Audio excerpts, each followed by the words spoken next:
education program, and we don't have any problems with kids having sex or anything. So she might be, you know, concerned. She might be one of the resistors. She reads that her best friend, who's the head of the garden club, is on this committee, and she thinks, oh, well, hey, Mary Appleton is on that committee. She's heading it up. It must be okay. So I was taught really how to con the community. They always call everybody by the first name. You have to get very, you know, affectionate with people and say, William, you know, I'm so glad you've come to this meeting, and I understand your concerns about this program because, you know, I've had other people, usually it's the really bright people in the community who have these concerns, and would you like to join our group? They do not want you to think too much.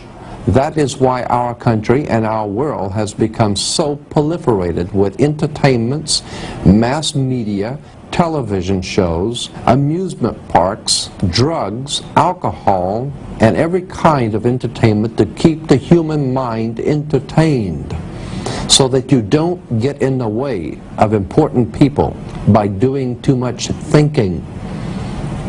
You had better wake up and understand that there are people who are guiding your life and you don't even know it. If you sat around a table and you said, right, what we need to do is we need to find some way of getting young people to see the world the way we want them to see it, so that by the time they become adults, they are completely following the reality we want them to believe in. Someone might say, well, they might not have it like, but you know the ideal thing?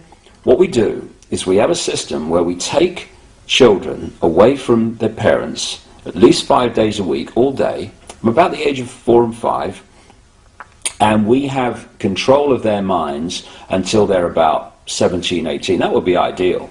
Well, of course, that's what happens. It's called the education system. Yes. And it's indoctrination. Schooling is a form of adoption. You give your kid away to a group of strangers. You accept a promise, sometimes stated and more often implied, that the state, to its agents, knows better how to raise your children and educate them than you, your neighbors, your grandparents, your local traditions do.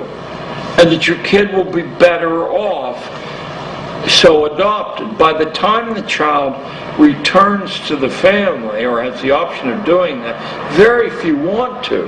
Their parents are some form of friendly stranger too, and why not? In the key hours of growing up, strangers have reared the kid. Now let's look at the strangers, of which you were one and I was one. Regardless of our good feeling toward children, regardless of our individual talents or intelligence, we have so little time each day with each of these kids, we can't possibly know enough vital information about that particular kid to tailor a set of exercises to that kid.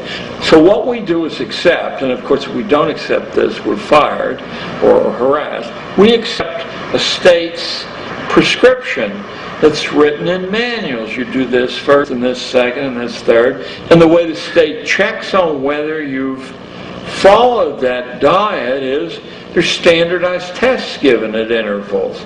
If your kids do badly, it does not mean that they're bad readers or anything else. It means that they haven't been obedient to the drills the state set down, and they're marked for further treatment later on, or they're marked to be excluded from responsible jobs. Perhaps some ways by being excluded from the colleges that lead to responsible jobs, in other ways from the licenses that lead to responsible jobs. This was all worked out. It didn't evolve by a lot of rational people saying, we'll take this, this, and this from the past, then the next generation will take this, this, and this. This was set down largely in a handful of places. You think the purpose of education is reading, writing, and arithmetic? The purpose of education is to change the thoughts, actions, and feelings of students. Hitler wanted to control the education system in Germany. Stalin did in in Russia, Mao Zedong in China. You have to get a hold of the minds of the young, where you break the person's values. You break their understanding of their individuality. You bring them to consensus with the group. They become a member of the collective. It's Soviet education, basically. Also, might as well say it. It's Soviet education. You cannot expect to have a smoothly running world socialist system if you have people out there who are going to object to what you're trying to do. So you have to brainwash.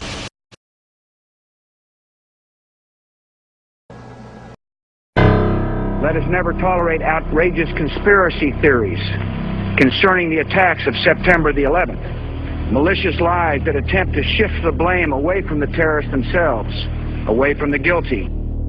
On September 11th, 2001, 4 events occurred within an hour and 15 minutes of one another. The first event occurred at 8:45 Eastern Standard Time when American Airlines Flight 11 hit the North Tower of the World Trade Center.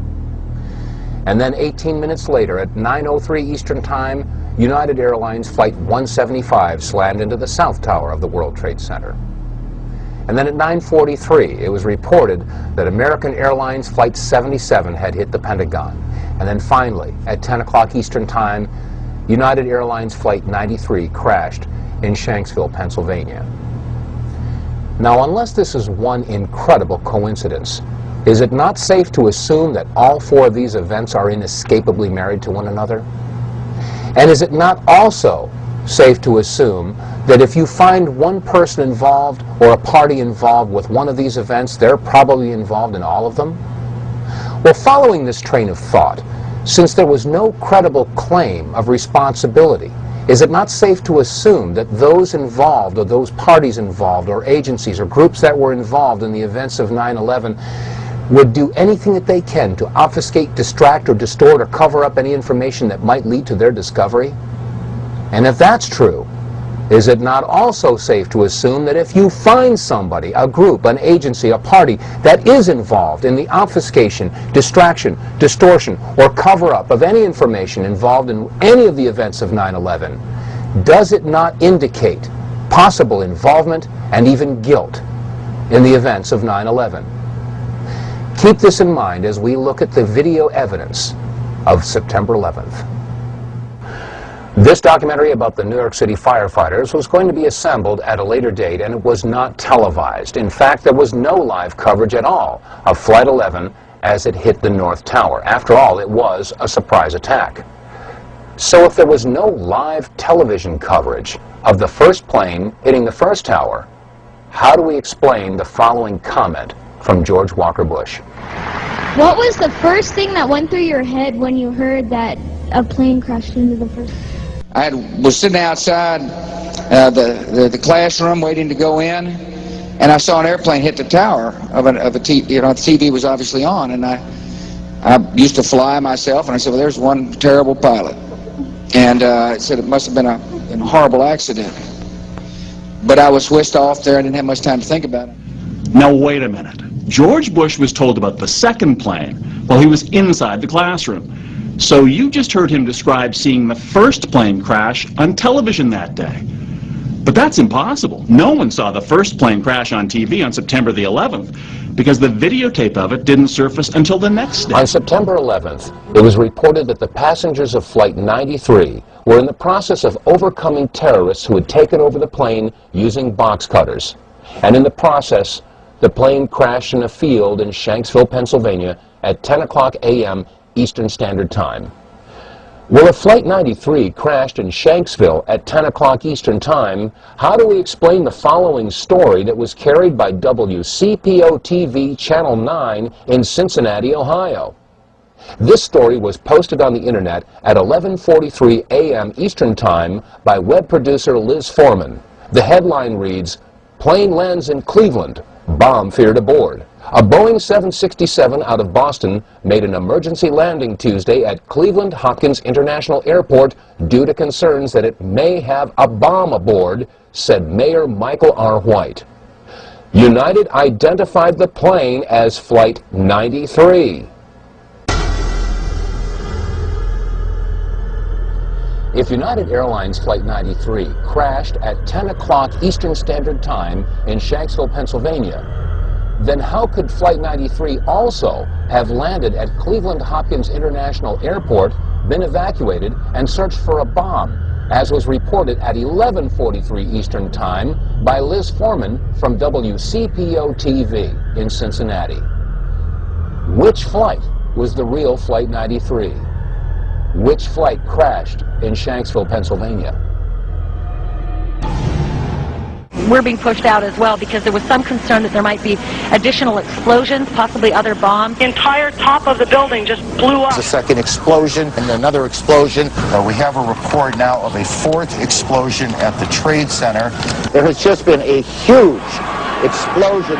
It almost looks like one of those implosions of buildings that you see. We heard a very loud blast, an explosion. Not clear now is why this explosion took place. Do you know if it was an explosion or if it was a building collapse? To me, it sounded like an explosion, but it was a huge explosion at one of the towers on the World Trade Center. The FBI is here, as you can see. They had roped this area off. They were taking photographs and securing this area just prior to that huge explosion that we all heard and felt. We've just heard a virtual barrage of reports of bombs and explosions going off in and around the World Trade Center. But is there any reason to believe that some of these explosions might have been caused by something other than the planes hitting the towers? Rick Sanchez from MSNBC had this to report.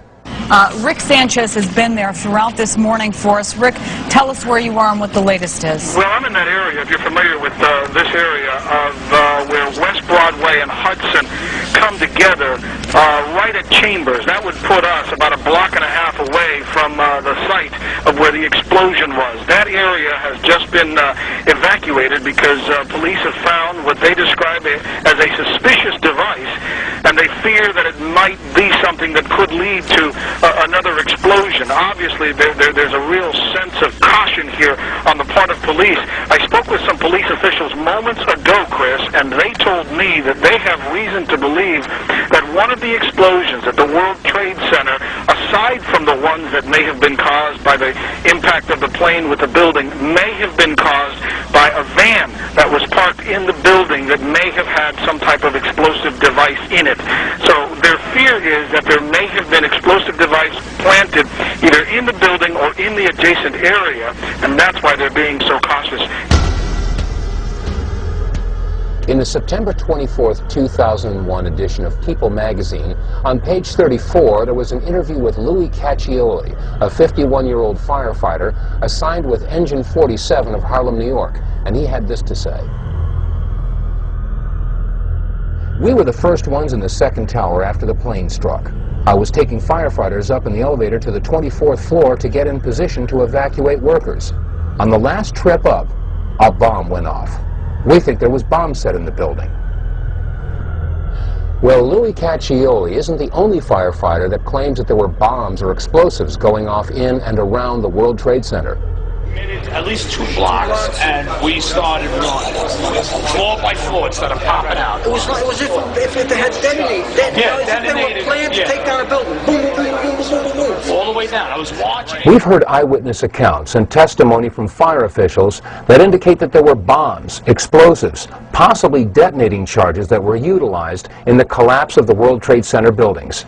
Is there any reason to believe that detonating charges were utilized in the collapse of the North Tower, the South Tower, or Building 7?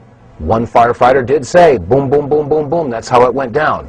And many of the television reporters reported that as the buildings collapsed, both the North Tower and the South Tower and Building 7, they all appeared to come down just like a controlled demolition. That were found that were bigger than the device that exploded. And if this other one that they're looking at now turns out to be something, it appears that it was meant for this building to come down, to be leveled, because of the amount of power that could have gone off. Only one explosion that was obviously tragic enough, but there were 4 bombs set to go off, according to ATF officials. The question is, why that building? And was it Waco? Is it Nation of Islam?